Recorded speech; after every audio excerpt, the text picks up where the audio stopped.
Hello, welcome to back to my channel. Today we'll be talking about Ricky Lee Green. Ricky Lee Green's methods are dealing with bisexual, rape, sexual mutilation, stabbing with a knife, and beating with a hammer. His number of victims ranged from 4 to 12, from 1985 to 1986. With Mr. Green's background, he was abused by his father and grandfather throughout his childhood. His father actually made him run around the house and would shoot BB guns at him, and they were metal, keep in mind. So, those hurt really bad. His father would also, basically, while this was happening, would tell him to improve and basically abused him to move faster so he wouldn't get hit, which was really hard. Other types of abuse that Mr. Green was subjected to was sexual, verbal, and physical abuse.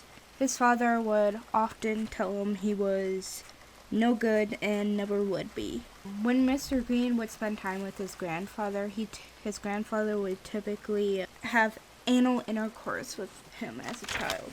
But one day, actually, when Mr. Green grew up a little bit, he married Frances on February 1984. This was the closest thing he had to family at that time. But during the relationship, was mainly based on sexual intercourse or just sex in general.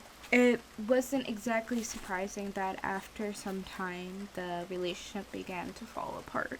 And when it did fall apart, it's only been 2 months.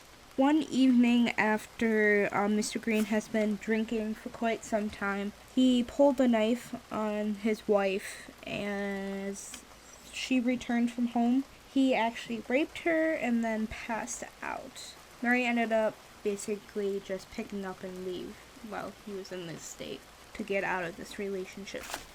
And of course, she never returned, which good on her. Mr. Green wasn't alone for too long. Within a couple weeks, he met Sharon Dollar. Their first night ended up in alcohol and sexual intercourse. There was even one night where Sharon decided to prick Mr. Green's private parts and suck the blood away from where she had pricked. Miss Sharon discovered to have liked the taste of blood and started to go with Mr. Green and start this killing spree.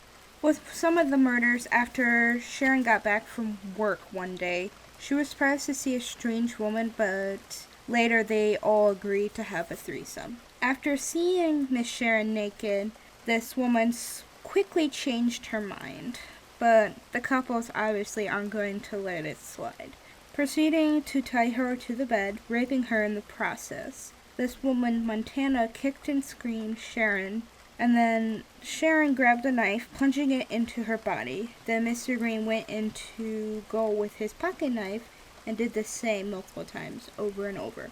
Montana tried to escape multiple times but kept getting knocked down. Mr. Green went and grabbed a hammer, hitting Montana multiple times on the head. Finally, Montana unfortunately died. Mr. Green and Sharon began to have sex among the blood within the air and everywhere else. After that, then cleaned up the blood and body, dumping Montana's body in a remote area. For the next victim, Mr. Green met Sandra Bailey within a club, bringing her back to his home. When she saw his wife, Sandra tried to leave. Of course she didn't leave. The couple tied and repeated the same ritual they did with Montana, then later dropped the body similar to where she was. The couple realized that the feeling that they had with Montana was less. The final known victim was Stephen Furman. Mr. Green agreed to go to Mr. F's place, and as soon as they got there to Mr. F's home, Mr. F started touching Mr. Green sexually. That's when Mr. Green told him he'd like to take a shower. When Mr. Green returned to the bedroom, he bound Mr. F up, then pulled a knife on him. Mr. Green started telling Mr. F that he hated homosexuals, or gay men. He then began stabbing Mr. F over and over again. While Mr. F was still alive, he took a different knife, stabbing him in the throat, after that cutting him open from his sternum to his scrotum. After all of that, Mr. F, barely alive, but alive nonetheless, Mr. Green cut off his penis and proceeded to shove it into his mouth. When Mr. F finally died, Mr. Green robbed him and his money, then went home. After the murders, the marriage between Mr. Green and Sharon started to fall apart.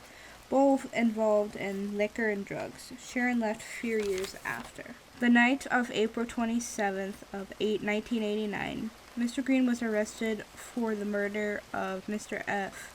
Mr. Green was aware that someday he would eventually be caught, but not by Sharon. Sharon had turned him in. Moving to the end of the trial. Green was convicted for the murder of Mr. F and also for 3 other murders. Sharon only received 10 years probation. The outcome of everything is Mr. Green was sentenced to death for the murder of Mr. F and 3 life sentences for other murders. October of 97, he was executed by lethal injection, taking only 7 minutes for him to die. A quote that he had said was, "They all deserve it. They were kind of the drugs of society." Mr. Green's last statement. I want to thank the Lord for giving me the opportunity to get to know Him. He has shown me a lot and has changed me in the past 2 months. I have been in prison 8.5 years and on death row for 7, and I have not gotten into any trouble. I feel like I am not a threat to society anymore. I feel like my punishment is over, but my friends are now being punished. I thank the Lord for all He has done for me. I do not want to tell but he didn't finish his statement as the drugs had taken effect. Green believed he was doing the country a favor and killing whores and homosexuals. Well, this will have to do it for this video. If you have any questions, comments, or concerns, please comment and let me know. I hope you guys have a wonderful evening. Good night.